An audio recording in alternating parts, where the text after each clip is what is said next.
ఎప్పటి నుంచో మనకి ఈ కులాల కొట్లాటలనే దేశం అంతా, ప్రత్యేకించి దక్షిణ భారతం, అటు ఆంధ్రప్రదేశ్లో మరి ప్రత్యేకించి తెలంగాణలో ఇంకా తెలంగాణ నినాదం ఉంది, తెలంగాణ ఉనికి ఉంది, తెలంగాణ భావోద్వేగం ఉంది. ఆంధ్రప్రదేశ్కి మంచి వచ్చాడో కానీ ఆంధ్ర అనే ఉనికి అయితే లేదు. ఆంధ్రప్రదేశ్కి ఉనికి ఇచ్చిన మహానుభావుడిని ఒక కులాన్ని కట్టేశాం. అది ఇంకా బాధేస్తూ ఉంటుంది. అలాగే కాస్ట్ బేస్డ్ మూమెంట్స్ వచ్చినాయి, సోషల్ మూమెంట్స్ వచ్చినాయి. రామ్ మనోహర్ లోహియా గారు లాంటి కాస్ట్ ఇన్ ఇండియా ఎలా ఉండాలి, ఏం చేయాలి, భవిష్యత్తు ఎలా నిర్మాణం జరగాలి, రాజకీయ నిర్మాణాలు ఎలా జరగాలి, అంబేద్కర్ గారు కోరుకున్న అనలైజేషన్ ఆఫ్ కాస్ట్, కుల నిర్మూలన, ఇవన్నీ జరుగుతాయో లేదో నిజంగా తెలియదు. కానీ వీఆర్ ఆల్ ఇంటర్డిపెండెంట్, ఒకళ్ళ మీద ఒకళ్ళు ఆధారపడ్డాం. మరీ 98 దశకం నుంచి 2004 వరకు కుల దూషణలు ఎక్కువైపోయినాయి పాలిటిక్స్లో. ఏ స్థాయికి ఎక్కువైపోయినాయి అంటే దాని పీక్ వైసీపీ వచ్చిన తర్వాత ఇంకా జర్నలిస్ట్లో కూడా కులాలతో తిట్టడం ప్రారంభించేశారు. ఇంకా అది పరాకాష్ట. అంటే ఈ స్థాయికి మనందరం దిగజారిపోతే, అంటే ఒక నాయకుడు తప్పు చేస్తే, లేదంటే అంటే ఏ స్థాయికి వెళ్ళిపోయినాయి అంటే ఇవన్నీ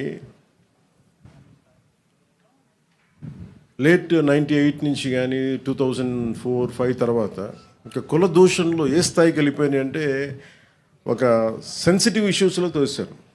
ఇష్యూస్ని డైవర్ట్ చేయడానికి, ఒక తప్పు జరిగింది ఎవరైనా లేవనెత్తితే ఆ వ్యక్తిని కుల దూషణలతో తిట్టడం, ఏదైనా మాట్లాడితే సెన్సిటివ్గా అయిపోవటం, వీటన్నిటికీ ఎక్కడో మేము చర్మాంకం పలకాలనుకున్నాం.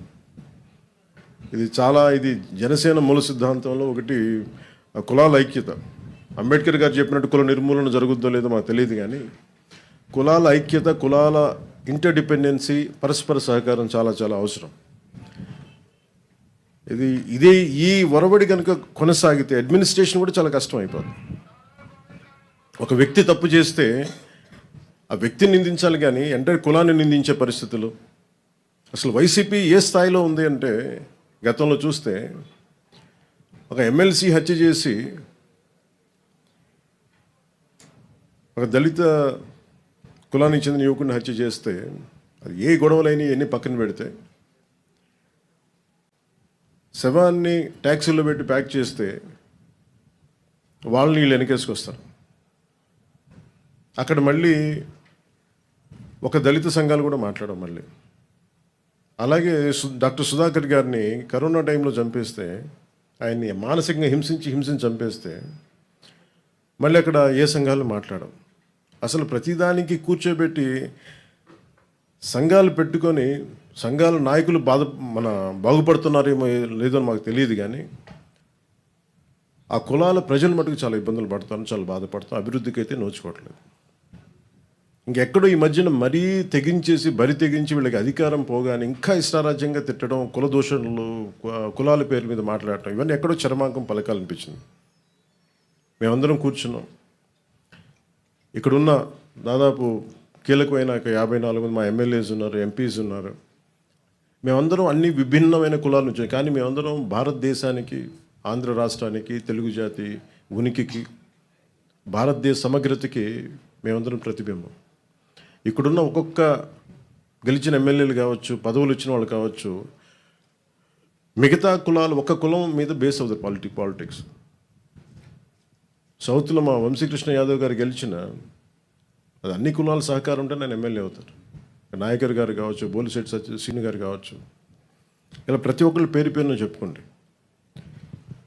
దీనికి ఎక్కడో ఇంకా మేము ఈ ప్రత్యేకించి అధికారంలో లేని వాళ్ళు కావచ్చు, మిగతా అన్ని స్థాయిలో కావచ్చు, ఎక్కడో చోట దీనికి ఒక చర్మాంకం పలకాలి, కొత్త విధానం తీసుకురావాలి.